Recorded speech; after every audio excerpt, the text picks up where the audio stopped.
Hey everyone, welcome back to Conversations in Pop Culture, and we are back in the saddle once again for another season. And this episode is sponsored by Nightwolf.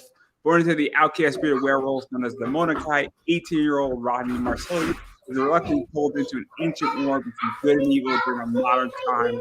The line has blurred. With the help of Snowfall, the pure-blood Monakai, and the supernatural evil player Night Hunter, Rod must learn to master his newly crowned the Panther and mysterious kinetic energy powers that only he possesses. Rod must fight the Dark Covenant in order to avenge his friends and family and to save the girl he loves, Master Vampire Lord Malice. Rodney Marcelli is Nightwolf. Nightwolf is available live on Kickstarter through May 11th from the creator teams of Rob Matari, Mogpar, Carlos Lorena, and Gat Melvin. Join the Wolf Pack by backing the Kickstarter today at lonewolfcomics.com/Nightwolf. And enough about that, though. And I think, Rob is a friend of yours. Enough about Rob, though, because it's about you. I would be smart. We can talk about other people. I don't care. I don't have that big of an ego.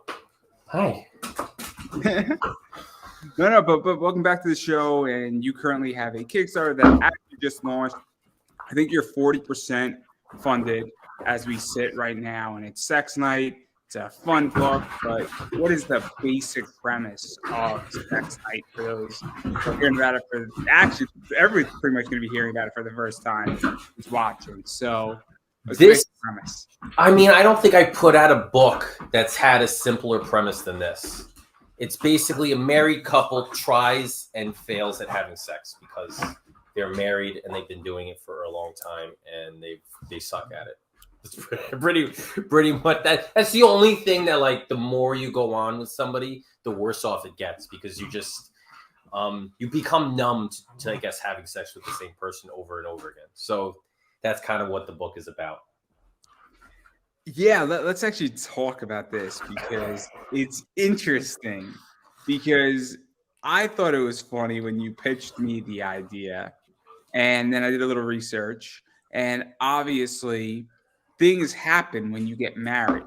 It starts off, I think, fun. I'm not married yet.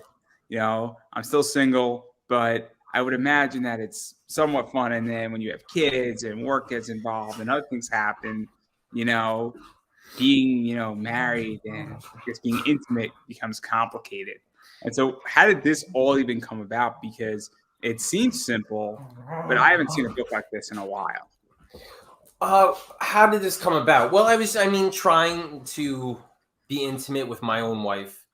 I find out that some point in times we're trying to be serious, and sexy, and then we just make each other laugh because we know all each other's moves. So it's like, it's just become everything about it. There's no mystery anymore. It's become mundane. So I was just thinking of, like, taking all of these individual moments that are funny or that could possibly be funny or that I could think of and just cramming them all into a single night, just trying to make it very hyperized, and all of the little funny nuances where sometimes you're intimate with somebody who you're very friendly with. And I was like, ha, ha, ha. I just felt like supercharging all of those into a single sex session. So that's kind of how the idea came about. And I like following my own muse. I like challenging myself. So when an idea pops into my head that's kind of different, that's kind of unique or original, that like sparks that writer drive in me, I just kind of run with it, Yeah, and obviously, it's just a fun book. I think it's a one-shot, right? So far, I never really planned that far ahead. For the most part, this is a one-shot. It's one isolated story, but I could go on with it forever, I had an idea of doing a book called Not Sex Night, which is all the times that, like, we try to start something up and it just fizzles out and just nothing ever happens. So let's actually dive into this, though, because I don't want to ruin too much of the story. Obviously, it's very funny, it's very comedic, and there's a lot of moments. And obviously, as I stated, I'm not married, I'm still single, but I would imagine that it's extremely relatable in a lot of ways from what I understand about relationships. And so what is this like? Because it is very much a slice of life type of comic book. And I think it's capturing that realm. And as I stated before, it's an area that's lacking in comics, I feel. So what is that like to even hit that niche? Because I think people are starved for this type of content. I talk about this on the Kickstarter a little bit. Sex is very prevalent in comics, but I feel like it's a fantasized version of sex. You know, it's kind of catering to that fanboy ideology of the perfect framed woman with the big chest, and we're gonna do a whole bunch of covers with her naked for shooting a gun for some weird reason. And I kind of wanted to ground that. You know, I wanted to humble that notion and be like, that's not what sex is like. Sex is like trying to make out with your wife and she farts in the middle of it because she had some bad dinner. It's just, I wanted to ground it in more in reality rather than have it be some fantasized version of it where fanboys can just Google over big boobies. You know, that's not my experience. Yeah, to even go further into that, I mean, I find that obviously this is very hyperized sex, and obviously we have the whole bagger art thing, but that's not based in realism, and your book is in a lot of ways. And that's something that, and also I think that sex is very artistic sometimes, and I feel like comics have been lacking that. You look at something like, I'm trying to think of a book that's a good example. I can't think of one off the top of my head, but a lot of it is, as you were stating, extremely fantasized. And I feel like they're just trying to push the line for their audience versus what it's really like. And this is why people like Pat Chan, I feel, are killing it right now with things like Cheeky and Steamy. And it seems to me that there's a big audience that wants this and then is willing to spend real money for it. And you kind of fit into that niche a little bit, and you're hitting that button, I feel, in a lot of ways. And it's really interesting because I think 5 years ago that couldn't even happen on Kickstarter, and now it is happening. I think of Matt Hawkins at Top Cow. I've been doing a couple books like this. He had a book, Swing, that was all about a married couple that was trying to swing for the first time. And I think he's into portraying sex in a realistic and healthy way. And then you have stuff like Sex Criminals, which was a very fun, funny book. But again, comics, I think, inherently push towards that supernatural realm, that kind of fantastical. Even something like sex, even if it's not putting it up there as like supermodel billboard sex, even if they try to ground it in some sort of realism, Sex Criminals has a twist to it. Some other thing to take it into that world of fantasy and supernatural. This doesn't do any of that. It pulls back the Wizard of Oz curtain and reveals it for the ugly truth that it is. And to even go further, because I did read half of it, your book. I didn't read the whole thing. I'm looking forward to reading the other half, but I was pressed for time, in all honesty. But it's also, forget about the supernatural thing, because in the end, she gets possessed by a ghost, and then he turns into a demon, and then they do it like that, and it's very it becomes an allegory for religion. And no, I'm just kidding. It's a new interpretation of Beauty and the Beast. Exactly. Hey, we got to be creative here. But even to go further into this, one of the things is that this is very much based in relationship as well. And that's something that I think that is also lacking heavy in comics. That's what I really like about your book in particular. And what I've read of it is that, to me, it's all based in realism. It's based in reality. And it's not, and I think that comics have swung a little too far bad girl art in a lot of ways, too far horror, supernatural. And it's nice to see it kind of swing back a little bit. And I have a feeling it's going to swing heavy back the other way, and then hopefully it'll be in the middle.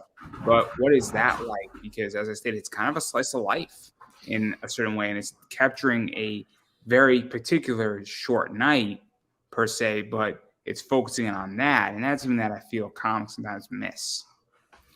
I mean, the story itself, I would say it doesn't have a big, grand character arc. Like they say when you write a story that there has to be a journey. The character in the beginning has to be different than the character at the end, which is not necessarily true with this story, but you can see right from the beginning, you're jumping into this couple's relationship. You know, you can tell right away that they have a whole history together. They have a past. And even though it's unspoken, it's there, and you feel it through their dialogue and through their actions. So yeah, it's definitely a slice of life relationship piece, even though we don't touch upon that, even though they don't go to like marriage counseling and they grow and they change and evolve. You can still see through this isolated incident you get a glimpse, a peek of their relationship, which you can just see is multi-layered, even though we don't pull those layers back. Yeah, what is that? Like, I don't know if you've ever read the comic where it was a 1-page comic, and it starts off with the character just greeting you, and as you go from the first panel to the second to the third, the fourth, the fifth, the sixth, and then the seventh, eighth, and ninth, the character starts panicking because as you're about to turn the page, the character is going to die, and that's the end of the story. It's a brilliant comic. It's 9 panels, and this is similar to that, where, you know, we don't necessarily get evolution, but we have a story going on, and it's so micro focused, and it's a real art, I feel, to be able to go that deep into, I don't know how long their night lasts, but clearly we're talking maybe like an hour at the most. Being generous, the book lasts about 45 seconds. You could blow through it. What happens is before you start reading, you get very, very excited, and you get to page 3 and it's over. That's how it works. I'll put it to you this way. So the book is 23 pages long. 22 of them take place in the same room. It's all in the bedroom. So it's not like we don't even get a different location. It's just, that's it. You enter the bedroom, you stay in the bedroom. And that's what the book is about. So you really it's really a sex night. That's how the point I'm getting at is that it's a real skill to be able to, I guess, focus on dialogue right in a single, set, for lack of a better word, focus on legitly a single goal. I mean, it's nice to see something that, for lack of a better word, it's simple. I mean, I don't know how many comics you read, but you'll read a book and there's way too much shit going on in that book. And I understand that somebody's trying to like build the second, third, fourth and plant seeds, but I'm like, you overthrew everything in the kitchen sink, and then they get to issue 2 and it's a letdown. Comics is tough. It's storytelling in general is a balancing act between the action and the drama. And sometimes you see comics that are just, there's so much stuff going on.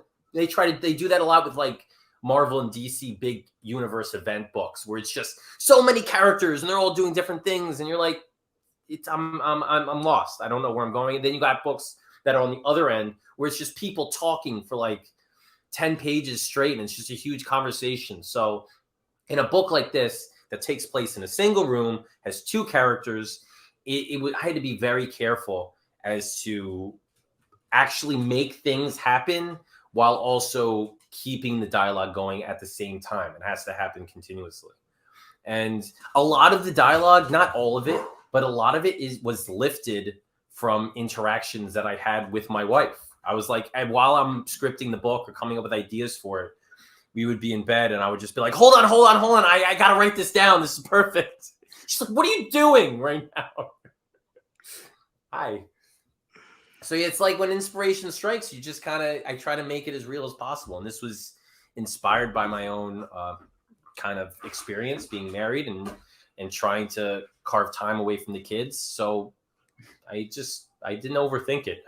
Sometimes I said ridiculous things and I just wrote it down. I'm like, that's got to go in the book. Yeah, no, because I just think it's fascinating, and I think it's extremely relatable. Like that's the other thing too, is that, again, I go back and I mentioned Pat Shand with both Steamy and Cheeky. And obviously you mentioned Matt Hawkins, who I interviewed a long time ago, maybe 6-7 years ago. And, I think that there's a desire in comics, and I'm curious how you feel, where people want content that's relatable to them, that's relatable to their life. And I think people are getting sick of DC, Marvel, and some other stuff that's sort of mainstream. And they're like, hey, I want an indie book that has characters that look like me, that think like me, that would make actions like me, that maybe don't have superpowers, but they just want to protect their family. And I think it is something that, and I'm curious how you feel about that, because that's where I'm going. And I gravitate towards stories that are more relatable to me, both in everything that I'm watching.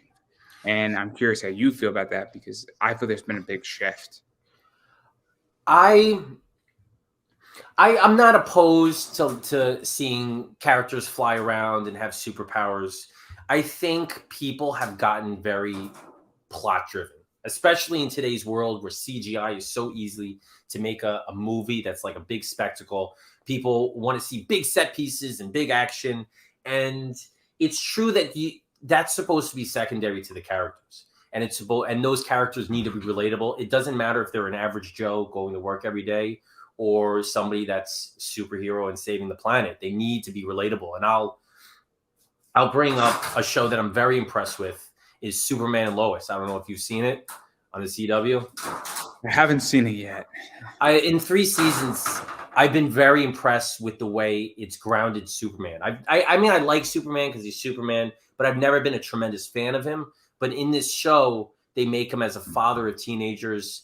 He's dealing with exes. He's dealing with town corruption. He's dealing with like regular, ordinary guy stuff. And to see a guy that is basically a god having to punish his sons for such mundane stuff, it's making this guy that I've never felt related to before relatable. So I've been a big fan of the show for that very reason. It's that some of the greatest scene I saw this season was basically he was talking to cancer patients, and cancer patients were basically relaying their stories to them. And Clark Kent is sitting there with a guy that can never get sick, listening to a regular human talk about like a terrible illness. And he's really listening to them. And it's just made me have a new profound respect for the character that I didn't have before, simply because he was just being like a regular guy. So to even go further into that too, because that I think is rooted in really good writing and taking risks. And I think that, that's something that obviously, I mean, DC and Marvel, DC's owned by WBD as a corporate company, and Marvel's owned by Disney. And obviously it's hard to take risks in corporations. But what is that like for you? Because in indie comics, and certain people are doing a great job, and I think certain people aren't, and we don't have to mention names, who we all know that some people are just not great writers right now. And they could do a better job. I'm not going to name names. If you want to name names, be my guest. You're more than welcome to. But what is, because I feel like it's lazy writing when people don't develop characters and they don't build them out, and when DC and Marvel don't do it. I feel like it's laziness, because you can make Batman human. I mean, the last time I saw Batman being human was, I think, Death in the Family with Scott Snyder, was when Batman lost his entire Bat family. And I thought it was brilliant, because it's this side that we see of Bruce. And I haven't seen anything since then. What was that? Almost like 8-9 years ago? It was a while ago. And so, I mean, I don't know how you feel about that, but I feel like some people in indie comics are hitting it. I think some people in Marvel and DC are just missing it completely. I mean, it's scary being an indie comic writer like myself that kind of follows whatever the story and the character takes them, because it's freeing on the one hand in that I don't feel like I have to please anyone. I kind of please myself. And I've written stories that I just knew weren't going to sell well because they were just weird stuff, but I felt so good writing them. And so I just kind of chased my own muse and put out my own books. That sometimes it feels good having that corporate overlord tell you like this isn't going to sell. I mean, you can never be happy. The grass is always greener on the other side. So I would love to put out a book that is extremely bland, that's going to do huge numbers, but I wouldn't be happy doing that. So it's like I'm just never happy. That's the answer. So let's actually dive into that too, because obviously I run an eBay business and I buy and sell a lot of bad girl art covers and a bunch of other stuff. And I have to make constant choices of what I'm going to buy, when I'm going to buy it, and what is going to, sell, and what's going to make me money and what's not. And I constantly have to pick and choose. And obviously I'm trying to make money. So I take risks, but I try to minimize my risks. But also, there is a point where I think, and this relates back to comics, where I think if you're a creator, you have to write stories that may or may not sell because that might lead you to the next story that does. And so, what is that like to figure out? Because you almost have to challenge yourself. And if this story maybe does okay, but now you've leveled up as a writer, and it becomes a whole tricky thing because it's like you need to gain experience even if it doesn't sell, but then you also need to fund it, and it creates a whole, I guess, quagmire of a problem. Comics is a long game. Publishing in general is a long game, but comics especially. So I try not to view campaigns and books as isolated incidents. You know, if I have a successful funding on the book and I fulfill a campaign and I have a bunch of books left over, that's added to my back catalog. That's added to my IP catalog, and it's just a foundation, and it's constantly building one upon the other. And you have no idea what's going to happen 3 years from now with a book that you're making today. So it's just about keep moving. You know, it's kind of like Dory and Finding Nemo. You just got to keep swimming. You just got to keep writing. You just got to keep putting out comics, and hope some hit in the moment, some don't hit in the moment. But this book could sell later on. I mean, every book is an add-on for another campaign. So just keep putting out content, and it's you can't. I mean, it helps to look back a little bit, but you can't dwell on the past. You learn from it, and you got to learn from it to look towards the future. So I want to talk about that too, because I think a lot of people sometimes do not understand the business of comics in particular, and even the business of, as you stated, publishing, where I don't understand the business of comics. I've been doing this for a while, and I learned something. I feel like every time I learn something, there's two more things that I don't know. So it's very complicated. Very complicated. And I think you would agree, and feel free to disagree. I think it's gotten even more complicated in the last 3 years. Yes. There's so many different more avenues. I mean, forget about the whole AI conversation, but there's been an upheaval with Diamond, been an upheaval with Comixology. Things are constantly shifting. Crowdfunding space has become more crowded. Even the I forget what you would call it, but basically the Kickstarter fulfillment services. There've been an explosion of those, and they've become more complicated. It's just become a bigger game, so it's harder to hyper focus what your game plan is going to be when you have so many different options. And do you also feel that, I mean, because this is my take. I mean, I just had Luke Stone on, who has his thing that he just launched. And obviously, you know, Kickstarter, Indiegogo, Crowdfunder, Zoop, Fund My Comic is out there. And, you know, obviously, I think it's safe to say that there's going to be at least 3 or 4 more that are going to be coming in the next 2 years. Easy, conservatively. And obviously, those spaces are getting a lot tighter. And I think there's a lot of money in comics as far as those platforms, but also everybody has a budget. And so what is that like to navigate that? Because if everybody only has $100, it's not that your book is competing against somebody else's book, but it is to some degree at the same time. That's a huge debate that gets brought up every time a big name jumps on something like Kickstarter. People say that they suck up oxygen in the room on one hand. The other hand, they say that a rising tide raises all ships, and they bring more people to the platform. I really don't know. I haven't seen a whole lot of data to really make a determination. I made the argument that a rising tide raises ships of the same kind, meaning that if there is a supernatural big book that comes, right? So we'll use Boom and Power Rangers. So if you have a book that is similar to Power Rangers and Boom comes on and does Power Rangers, the likelihood of your book getting raised with that Boom vibe is more likely. If you have a vampire crazy book that has nothing to do with Power Rangers, you know, the likelihood of your book getting funded because Boom's on that speed is probably lower. Could be. I mean, I can see that. It's tough. There are good arguments to make on both sides. I think at the end of the day, you have to stay in your lane. You know, If you're driving on the highway and you're going 100 miles an hour and you start looking at the cars passing you or trees or deer or whatever, you're going to crash, and you kind of just have to stay hyper focused on what you're doing. And the truth is that there's going to be so much competition. There's all these kind of crowdfunders. The best thing you can possibly do is convince people that you're here to stay and why you are going to be better. Not your product is going to be better, but why you are going to be better. And I think I might not have a huge fan base, but for those people that continuously back my campaigns and I hear from them, they say, Frank, I like backing your books because I have no idea what you're going to do next. And that's kind of, I guess that's my shtick, is just kind of jumping around, doing what my heart contends on and surprising people.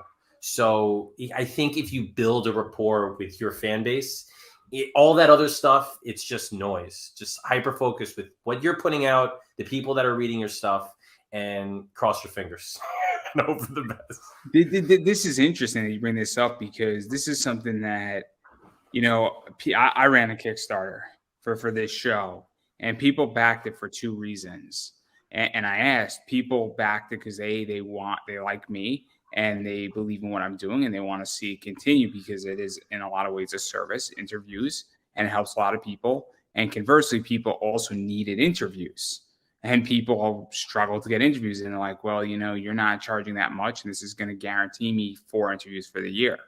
And it's kind of a weird thing when you go down that, where people either need this service or and I would imagine with a comic, people either like you as a writer and say, hey, I want to see you write more stuff, or they like the actual concept. And this is, I think, a big debate that's going on sometimes with Kickstarter, is that, are you there for the person or are you there for the book? Because I've backed both, where I back people because, I'll throw a name out there. I like Travis Gibb. And so I might back a Travis Gibb product because I like Travis, or I like Pat Shand. And, Pat's got a book, cool, I'll back it. But then again, I backed Bigfoot Moonshine, know nothing about the creators, but I thought the concept was brilliant. And so I think it's sometimes both, but I think it's a debate sometimes that's going on. It's definitely a debate. I mean, there's no right answer. Some people are drawn to a concept. Some people are drawn to the creator. The idea is you get somebody drawn to a concept and then you make them a fan of your own. But since I bounce around so much, I've had people that are one and done. I've had a bunch that are one and done. I've had a bunch that stuck around, and then other people say, you know what? I like Lovecraft and I like monsters, so they back my Pipe Creepers campaign, which was my most successful. And then I haven't seen them since. So they tell me they like the book. They just didn't resonate with any of the other stuff that I put out later. So and you can't really hark on every single person that says stuff like that. You'll drive yourself crazy. So just, you kind of, again, you have to stay in your lane, form a plan, stick to it, and just let all the other stuff pass you by. You can learn from it, but you can't hit the brakes and focus on it that much. Do you also feel, though, that since you bounce around, that you're hitting every corner, and that you're sort of servicing, I guess, every niche? Because there's also an art to that too, where, I mean, on this show, I play with cosplayers, I play with wrestlers, I play with voice actors, and obviously comic people, and the occasional author, and a few other sectors. And I know for a fact that my theory, and I don't know if this is other people's theories, is that maybe if I could retain 10% from the comic people into the cosplay stuff, and then maybe I could get 10% of the cosplay people into the comic stuff, I'm growing my audience. And I think it's a real interesting position when you sort of, I guess, for lack of a better word, take a shotgun approach to it, where you're trying to hit a bunch of targets and not necessarily stay with one niche. Because that's never the intent, but it does help a little bit. I try to rope people into my mailing list, which is basically like, look, I don't send out that many emails. I'll let you know the project that I have. If it resonates with you, awesome. If it doesn't, delete it. I'm going to have another one sooner or later. so just that, I mean, it's fine. If you like it, move on. If you like it, back it. If you don't like it, wait for the next one, and then rinse and repeat. So I'm perfectly fine with that. As far as a shotgun approach, again, that's never my intent, but I do like having a wide range of titles, especially now. I mean, 3 years ago, I didn't. But it's cool when I'm talking to somebody and they say you're a comic creator and they're like, "Oh, what type of books do you like?" I'm like, "What do you like?" It's kind of like, "Well, what's your favorite show? You like comedy? I got that. You like horror, action, sci-fi, fantasy, war books?" I mean, what I like to ask people what they're into, and then rather than just be a horror guy, and they're like, I don't like scary movies, and then it's like, oh, I'm sorry. So it's to even go into that too, because the other side, and this is where I think the business thing gets really interesting, is that obviously Kickstarter is one avenue, but then there's obviously the second avenue is cons. And so all of a sudden, if you have 7 titles in 7 different genres and you bring it to a con, and I think you were touching upon this, now somebody comes to your table, and if you only play with one genre, it might be a harder sale if they don't like that genre. But if you have 7 different genres, you could potentially make a sale and then convince somebody, or it gives you more options or more freedom. And so what is that like? Because I know it wasn't intentional, but kind of lines up nicely. the thing. I haven't done cons in a while, but the thing that always aggravated me was, especially when I first started, I was writing books. I mean, it wasn't purposeful, but I had a lot of adult content. It was horror, or it was violence, or whatnot. So if I was at a table, if I had a table and I saw a family walking down Artist Alley with a bunch of kids and they looked a little interested, I'm like, keep going. I don't have anything for you. But now I do have a couple options that I can show them, especially my book Grim Space, which is a sci-fi fairy tale mashup. It wasn't meant for kids, but it has that Star Wars vibe to it, where it's mature, but it's definitely something that a kid could enjoy. So I feel good now that I have that book. A family's walking down. Hey, look, I actually have something for you now. So it is important to be able to pitch different people rather than be the horror guy. But there is pros to that too, to be known for one thing. And it helps you build your brand and name. But that was not the avenue that I chose. So I mean, you mentioned that you haven't done cons in a while. I haven't done a con in a while either. I had a very bad experience at a con, and then COVID wound up hitting 6 months later, and I haven't been back since. And I think it's almost 4 years now. And so I don't know what the con scene looks like. I don't really have a desire at the moment to go back.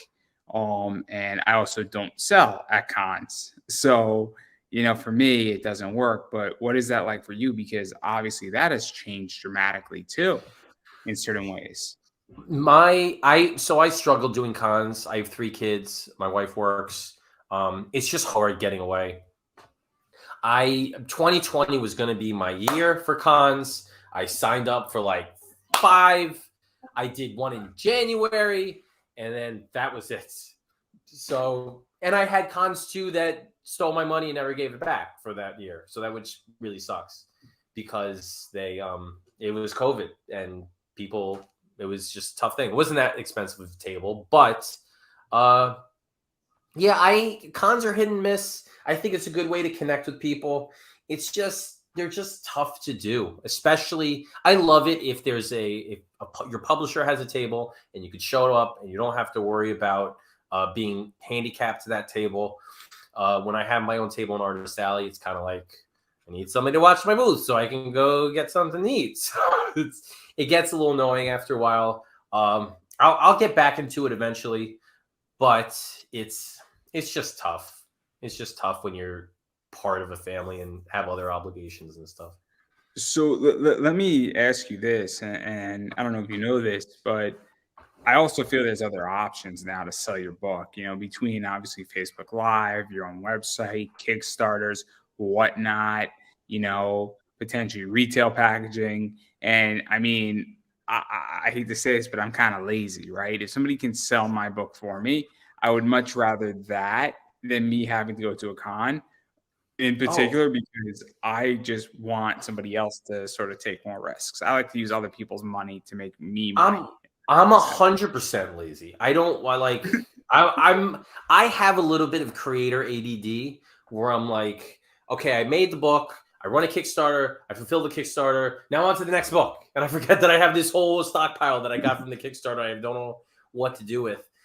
So yeah, I love nothing more than to kickstart a book and then to get that book picked up by a publisher afterwards. Now that book has a home.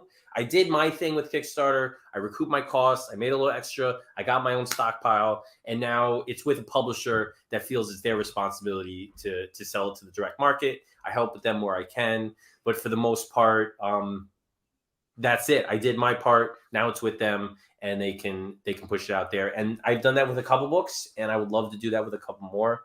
And that to me is the game plan. Yeah, no, I honestly, if I ever do a book, that's kind of what I want to do, because while I would like, while controlling myself and making more money, there also gets a point of just deploying capital and then having more risk. And I would like somebody else to handle that, because I like to do other things, and it's exhausting to market things. It is exhausting. The push and pull with that is the more hands that are in the cookie jar, the fewer cookies that are left over for you. So that's why in the beginning I would come up with a pitch package, and I would try to get a publisher involved. But the royalties for direct market are not great. There's so many people that are involved between the publisher, the distributor, the comic shop. So I view the direct market as sort of a second life for a book. Kickstarter is the main life because it's me. I pay my creative team, and now it's me pushing it, publishing it, getting out there, and there's just a bigger return on investment than if I were to get into the publisher. So the publisher is basically like an extra. It's a cherry on top, is how I view it, especially in terms of exposure. It's not just about the money that you get in the end. It's also about name recognition in the industry. Yeah. Do you feel that, because I was speaking to somebody, and I don't want to mention who, but he is trying to get into Diamond, or into previews at the very least, because when he's in previews, he makes a lot of money doing store signings, more so than at cons. And so when he gets a book into previews, it opens up revenue and avenues to get into stores. And so it's the exposure is worth more than what he's going to make off of that book. And do you feel that that's sort of what, publishers sometimes do for you, is that, hey, Frank now has a book coming out with so-and-so publisher, it's well respected. Cool. I take Frank more serious now as a writer. And now I don't want to miss when this book comes back out on Kickstarter, or issue 2 comes out on Kickstarter, or Frank's next thing on Kickstarter, because he's been published and picked up by a publisher.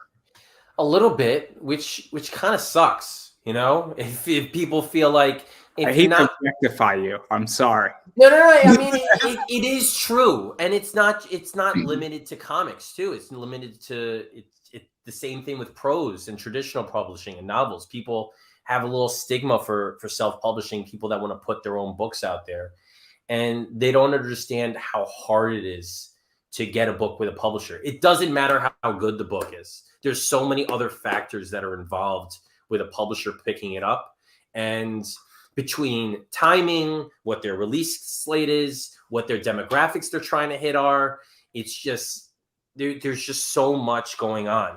So to hear that there are comic shops, I've spoken to some, and they say we don't want to even consider a book unless it's in previews, which is kind of crazy when you think about it.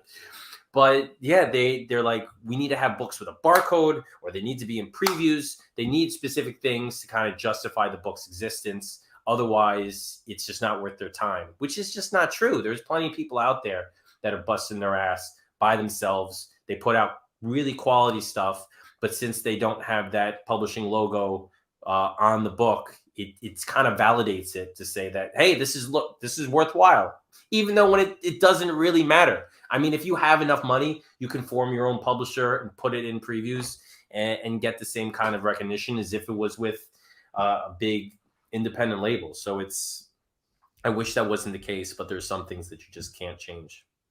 Yeah, no, I don't discriminate. I don't discriminate in my eBay store. I take indie all the time, and I'm getting more and more into it. But I do vet it. I do vet it. I would actually prefer it didn't have a barcode, but that's just me. No, because I want a first print run. I want almost a pre-first print run, where I don't want your book to have a barcode. I want it to be like barcode list because I think it's more valuable if it winds up getting picked up later on. And that's just how I feel. But that's a different deal completely and all sorts of fun stuff in that nature. But it's really interesting. And then, it's very, very complicated from what I understand. And I'm not in that space yet. I'm not a speculator, but I have to imagine that if you have an indie Kickstarter print run of a book that eventually gets picked up and made into like a movie with the studio, that's got to be a good investment. So I can't think of any examples, but yeah, to get on the ground floor like that with the property and have that book in great condition. I'm not a collector guy or speculator guy, so that's totally a different field than what I'm into. I would imagine too, but I can't think of something. And I'm in this space. I know certain things have been optioned. I mean, I'm pretty sure Nocturna has been optioned. Scott Snyder, but I wouldn't count his because he always was going to publish with Image. It was like the book was on Kickstarter and then it was in previews the next week. So I'm thinking like something that was really, really grassroots kind of book. Agreed. Fair enough. But yeah, I can't think of something. But I know it's going to happen. It's going to happen eventually. Oh, without a doubt. There's been stuff that has been optioned or has been spoken about. I know that Big Dog Inc. has had stuff that was in discussions at the very least. So it's very possible at this point. I know that Bad Kitty was on Kickstarter and on Indiegogo, and I know it's dynamite, but I think the books, if it does come to previews, I think the Kickstarter books, if it does become like a television show, will be worth more money. Mm-hmm. But that's also sort of an asterisk one, but I digress. This is not what this is about. What are you talking about? This is about everything. We could talk about American Pie because I do like American Pie, and your book is like American Pie. It's absolutely great. It's got that raunchy kind of childish humor. It's weird to consider a book about sex childish humor, but isn't it really childish in reality, all of it? And isn't it just supposed to be a grand old fun time? I mean, I guess there's something we never really outgrow that, or at least I don't. That weird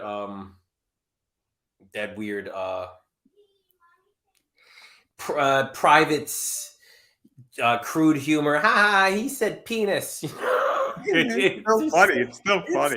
I don't know. Maybe I'm childish. Maybe I can't grow up, but that's fun. That's what I make books for. People that have a 5-year-old sense of humor like myself. So let's actually talk about that too before we dive into rewards. I think this is also why I like your book. And again, I'm only halfway through, and I've enjoyed the first half so far. But one of the things that I think people have forgotten in comics is that they're supposed to be fun. And I think everybody, I know at least 10 writers who I think have forgotten that. Where they're trying to write serious stories, complicated stories. And I'm like, this isn't fun. I want to escape from hell. My life is complicated. I work a 40-hour work week. I then run a business on the side. My leg hurts. And I'm dealing with stress as it is because life is stressful. And I don't want to read about depressing shit. I'm sorry. I don't want you to paint like the Mona Lisa for me and write your grand tapestry of your comic that you always wanted to write because you want to win a Ringo Award. I could care less about all of that. I want to be entertained if you're going to want to charge me $20 for your book. I'm guilty of that. I do write books that are extremely depressing or that are supposed to be grand operas. But again, I kind of try to write everything. So I might write one book that's about an alcoholic father, and then now I'm writing a book about a couple that are absolutely terrible at trying to pleasure each other. So this was definitely a fun book to write. It was also a fun book to just produce, just to go back with layouts and thumbnails and deal with the artist. I'm like, his facial expression, it doesn't look ridiculous enough.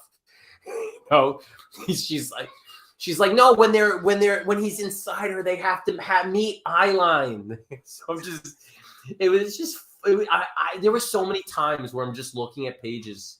There's no lettering on it. I'm just looking at the art and I'm just laughing to myself. I'm like, this is the stupidest thing I've ever done, but I'm having a blast with it because it's fun. It was an all around fun book. See, did you think though that that's why you're over 40% on day one? And the likelihood of this book funding is very high at this point. And it is fun. I mean, in the production of it, the writing of it, the layouts, and obviously when somebody says, "Oh, sex night," and then they sort of read the tagline a little bit, they get that sense of fun. And I think people are craving it. And I think people gravitate towards fun books because I think there's also a lack of that, where this doesn't pretend that this book is not going to make you, think or be thought provoking. It's just going to be entertaining, in my opinion, at the very least. Maybe I'm not that sophisticated to try to think about what people want and what they don't want. I'm like the Joker in Dark Knight. I just do things, and sometimes they work and sometimes they don't. For me, this was a book that I had an idea for, and it seemed like fun, and it seemed different and unique, and so I just kind of took it and ran with it. I wasn't really thinking that all that much about how it was going to respond. I was curious how people would respond, but it wasn't like I was thinking, should I do this book because I don't think people will like it. I never do that, which is kind of weird. I should probably do that. I'm selling books. But no, I make the book because I would like it. And I cross my fingers and hope that other people like it too. That's all this is. It's a big guessing game. I'm not some wizard that can just make books and people buy it. I'll be very honest. I don't. So people say, "Oh, if you're a podcast, you should listen to your audience." I don't listen to my audience. I understand sometimes what my audience wants, but I've also interviewed some of the best people in the world at what they do, and nobody knew who they were, and my audience wouldn't have been the ones who recommended them. And so, to me, a lot of the time, if I like a guest, I'm like, cool, I like this person, I like what they're doing, and hopefully my audience likes them. And hopefully it's going to work out fine. And I think for the most part it does. And I think, that's kind of where it's at. But my audience doesn't really play an input into it. I just say, cool, this person has an interesting book. They're an interesting cosplayer. They're an interesting voice actor. They're an interesting wrestler. Cool, let's run with it and see what happens. And I hope for the best. And that's where I'm at. So I definitely feel that. I mean, I listen to the audience a little bit. I like to hear feedback. A lot of people say, don't listen to bad feedback. You're like, I'm fine if you want to tell me you didn't like the book. I want to hear why you didn't like it. Not that I'm going to put much stock in it or use it for like subsequent books, but I may not, but I just like hearing what people have to say. And I'll give you a good example. I had a book called Macabre Motel. It was a one shot. People liked it. It was kind of a weird horror book. And everybody all asked me, you left on such a cliffhanger. Are you going to do a follow-up? And for years, I was kind of like, I never intended to do a follow-up. It was people asked about it, but it was never on my radar until one day an actual idea for a sequel popped into my head. And I'm like, I like this idea. People want this book. I think I'm going to make it. So I don't listen to people. Oh, I should say I listen to them, but I never 100% follow what they want. It has to vibe. We have to vibe together, be based on what I want, based on what they want. And if what they want is not what I want, I don't care. I shouldn't say I don't care. That's terrible. I'm not gonna do something that I'm not passionate about just to make other people happy. Yeah, no, the way I deal with feedback is I look at who's saying it, what they're saying, if it's an actual fair point. So if somebody says, Andrew, I don't like the color of your background. Well, this is a wall and I'm not about to paint it. So I'm sorry to say you're going to have to deal with that. Or somebody says, I don't like you have a window there. Well, that's a real window. And I'm not about to cover up my window for you. But as soon as it says, hey, I wish that you asked a little bit more technical question, or, hey, I wanted to know about this character and this thing. So I say, you got a fair point. Or somebody says, Andrew, you were speaking too much in the interview. I listen, and sometimes I make a mistake. Sometimes I make a bad call on an interview. It happens. But it's also coming from how it's said too, where somebody said, you could say something nicely to somebody and it's constructive, or you could say something, I just didn't like the interview. I thought you did a shitty job with that interview, man. Well, that's not telling me much. I think that you hit the nail on the head with that one. It's not so much it's about how you say it. It's about how you approach it. You just don't be a dick. It's kind of it's kind of where it goes. I mean, if you didn't like something, you need to have justifiable reasons for not liking it, and you communicate those justifiable reasons in a respectable manner. That's it. That's kind of somebody gave me really constructive feedback, and I'm like, you know what? He made a really good point. Where I overspoke in an interview. It happened. I made a bad call, but then I watched another. He's like, "Oh, dude, you did a good job with that one." So, and I said, "Yeah, you got a fair point." And things happen sometimes. I work with a lot of editors, and I feel like the best editors give you feedback that you already know to be true, but you just didn't want to believe it. So there are a lot of times when you get constructive feedback on something, you're like, I know, you're right. It's like things that you already know. You're not telling me something I don't know, but I've just been avoiding having to deal with that. So the fact that you put it in my face that other people are seeing this flaw too, it's helpful. Agreed. But also, it was the person who said it, because the person who said it usually doesn't say anything to me, and they didn't say it meanly. They just said, "Should have let her told the story." I'm like, you got a point. Made a bad call, and it happens. But I digress. I definitely want to back out. I want to talk about rewards, because I know you have a digital, a standard cover, the theme song with, I think, the standard cover. I think you got a variant, a wraparound. This group of covers might be my favorite covers that I've done so far in a project. I had a lot of fun with these. So the first cover is, I had like an image of what it was. It's basically the husband and wife in bed, and it's from the point of view from the child as he's entering the room, and they're like mid-coitus, and they just like So that's the standard cover. That's fun. The second cover, my variant cover, is my favorite cover that I've done yet for a book. And again, I wanted to play off that sex nature of comics, where women are just flaunting their chest to sell books. So I have the wife flashing everybody, and the husband's going crazy, and they're talking about they're using word balloons to saying, "What are you doing?" And she's like, "I'm showing my boobs." And the word balloons are covering up her chest, so it's kind of like a censor kind of thing. That's my favorite cover I've ever done. That's the variant. And then the wraparound cover is just ridiculous. I look at this cover and I just laugh. So the front cover is of the what? It's okay. It's straight on close-ups of the husband and wife and their O face, their climax face. Yeah. So the wife looks all sexy and erotic, and the husband looks like an idiot, and he's just making an absolute ridiculous face. And I can't. So this is what I'm talking about. I had a good time with this book because the artist did a sketch of it and he brought it back. I'm like, no, he needs to look more absurd. He needs to look more like an idiot. And so I look at this and I just laugh to myself because it looks so dumb. And I think that emanates how fun this book is because it just looks that silly and ridiculous. And then I think is there a fourth one too that's an add-on? So the add-on is basically the variant with the girl flashing her chest, but it's a virgin not safe for work variant. So I gave in. I've never done a nudie cover before, but I figure if I'm going to do one, it has to be on this book. So it's a limited add-on of 20 copies. I think like they've already 6 of them are already gone or something like that. So yeah, that's the fourth one. It's an add-on only, so you better hurry if you want it. Yeah, and obviously, I mean, what is this like to have a limited 20? Because I'm a collector, I'm a reseller, I like making money, and let's be realistic here.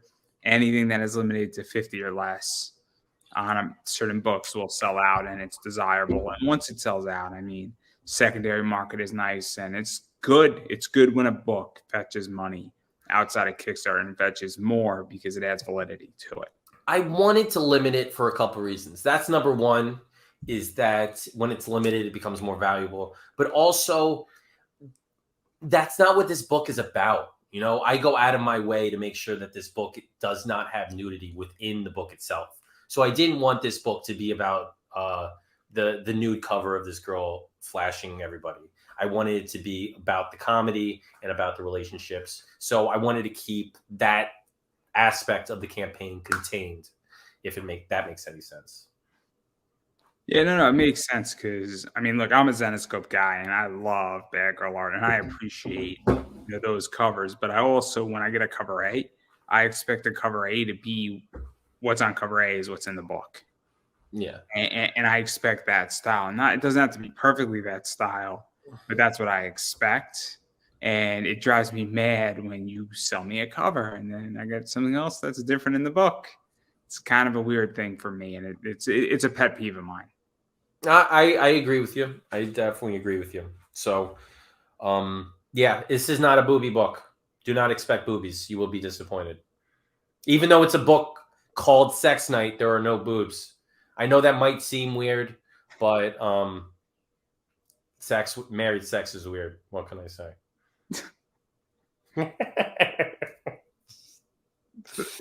It's like the first time I'm out of words. I'm out of words. So many things I could say.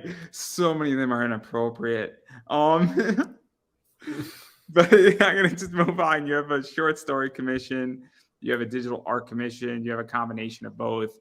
I know you also you could produce a short digital comic with the team that's in there. That's 5 pages, which is cool. And I'm pretty sure if somebody wanted to print it, there wouldn't be an issue on their dime for them to print it and have a good time with it. Yeah, those top tiers, I typically have the same for every campaign. I don't overcomplicate things. And a couple of people have grabbed the producer short comic over the course of a couple of years, which is fun. I love making comics. So the fact that I get to work with people to bring their own story to life is fascinating. I'm also like really humbled by a lot of people's compliments. They're like, I have no idea how you could take my idea and turn it into a comic. I'm like, okay, I do this every single day. It's not that special, but thank you very much. So, did you also feel though that because I'm in the middle of producing or writing something and it's going very slow just because I've had a busy month. And I haven't really sat down and written, and I'm not motivated to write it at the moment.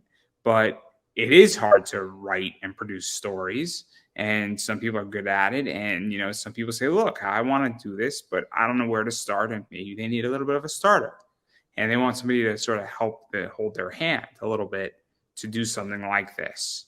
And to me, that's what this is, especially if you say, look, I want to do this, but I just want a good starting point, because this is kind of what that is. Or somebody says, look, I got a 5-page idea and I just want to get this thing done because I'm a fan and I want to be part of it. To me, what I love about making comics, writing, it's the challenge of it.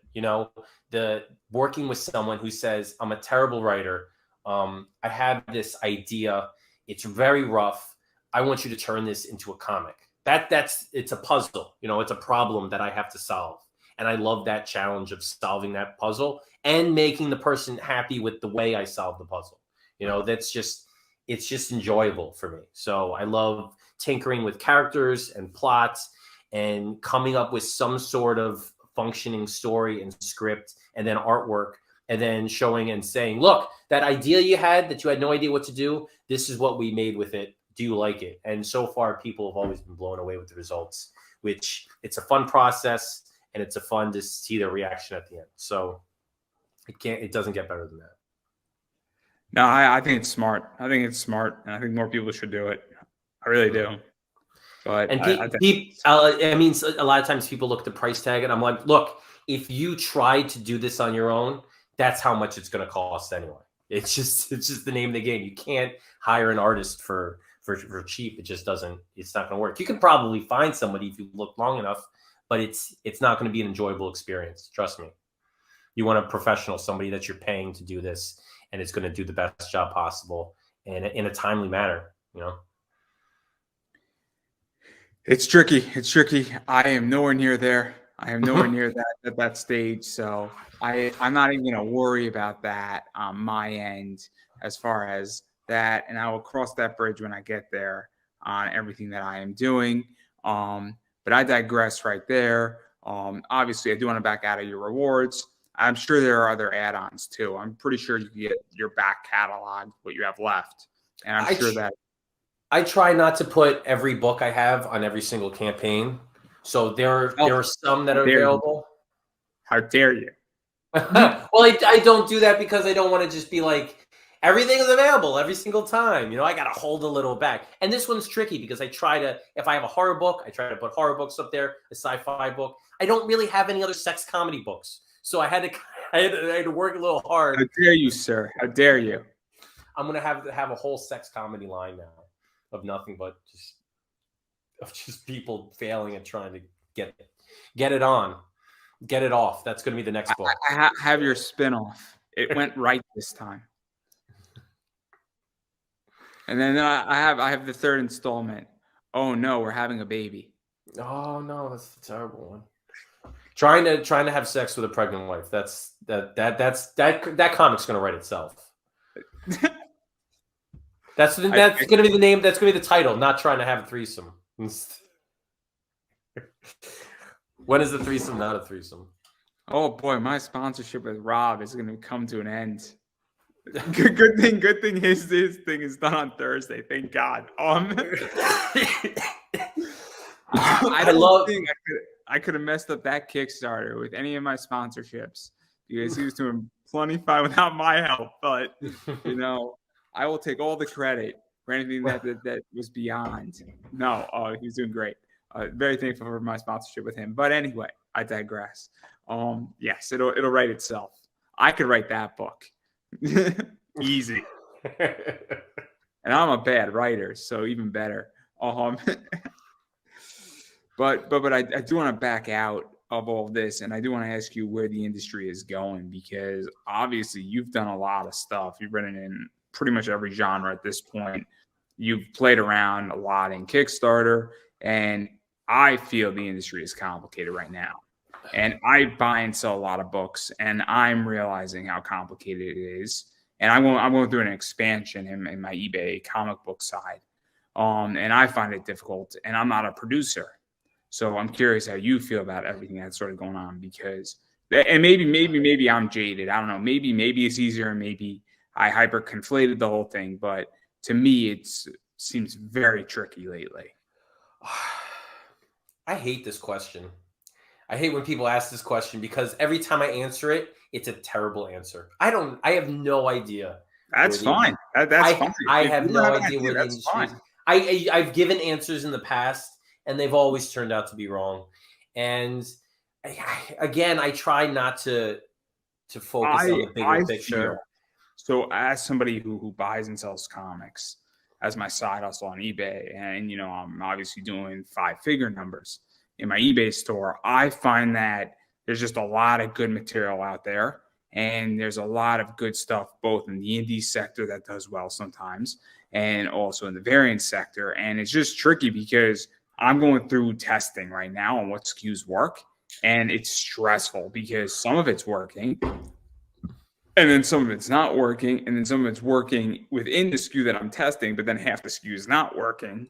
And I'm like, what's going on? It's all over the place. I mean, and so it's like, it's very much a shotgun approach, and it's beyond stressful because I'm 2 months into testing. And for me, testing is a 6-month process, and it's probably a $2,000 process when I'm said and done. So at the end of the 6 months, I'm going to have my data that I want. And it's a small business price to pay in the long run, but it's also very stressful. And that's why I asked this question, because I know it from my side, or I'm going to know it in the next 3 to 4 months. But I'm very curious from the creator side. And if you don't know, I mean, that's fine too, because again, to me, it just seems there's so many moving parts. I could tell you what I don't like, and I'm not a fan of I would guess we would call, so there's 2 different markets. There's the storytelling market where people want to buy your book to read it because they love comics and they love reading. And then there's the collector market, which you're selling variants, you're selling metal covers and foil covers. And I play around a little bit of that with my campaign. But I feel like as a creator, that's an unsustainable business model. I mean, sure, you can put out a book with a ton of variants, you make a bunch of bank on it, and it's great. But at that point, you have entered a different business. You're no longer selling a comic, you're selling a collectible. And collectibles are all the same. Doesn't matter if they're pops, if they're action figures or comics. And I don't understand collectible markets. I don't want to be a person that's dealing collectibles. I want to be a creator that sells books. And so I'm just not a fan of taking that approach. I try to shy away from it. I don't know if it's a bubble that's going to burst because there's just so many damn variants. And you see Marvel and DC are chasing that too. It's just an area that I don't personally want to touch with the way that I put books out. If I'm working with a publisher and they want to do that, that's a different story. But for my campaigns, I have 2 variants for this book, and they're fun, they're goofy, they're ridiculous, and I had a good time with them. But I didn't put them out there to try to have a ton of different variants to try to like have a big bundle that to try to ramp up my funding. I don't take that approach. Yeah, no, it's tricky. I mean, it's my business, and that's a whole different discussion. But I am expecting, and I've been very honest, where there's a reason why I take a distribution out of my business, because there will get to a point where this does burst. Whether it's tomorrow or it's 10 years from now, there will be a point where this takes a nosedive. And it has. It has. I mean, there's no question about it that it has taken a nosedive. A few months ago, it was rough. It's gotten better in the last few months, but a few months ago, it was hard to sell variants for prices above what you paid for them. So it's tricky, and it's definitely not for the faint of heart. It's comics, but at the same time, it's a different type of comics. It's not what I'm dealing with. It's a stock to me. I'll prove a point. This is not a comic. This is not a comic to me. This is a stock. This is an $80 book. So it costs $15. That's a stock. It's not a comic anymore. It's a commodity. It's a tradable cash equivalent asset. This, on the other hand, is a baseball card. That is a baseball card. So there's a difference between those two. And there you go. So, not the point. This is a Dr. Pepper. I am drinking it. Just want to make that crystal clear. But I digress on that. We've been speaking for a little over an hour. I do want to give you a chance to self-promote yourself. Where can people find you, bother you, hit you up, back the campaign, obviously get you further funded along, because day ones, week ones are important. So all that fun stuff. This is me, this name, at Frank the Writer. Facebook, Instagram, and Twitter. You can find me on there under that handle. My website is also frankthewriter.com. And if you happen to venture on any one of those 4 things, you will find a link to the Sex Night Kickstarter. Or you could Google Sex Night on Kickstarter, because typing in sex into a search engine is always it's an A+ tactic. Well, I couldn't have said that any better myself, and I've been saying it multiple times for almost 4 years now. You have to support indie, and what that means is that when people have Kickstarters going on and you like what they're writing, producing, getting out there, you need to back it, because it makes a big difference.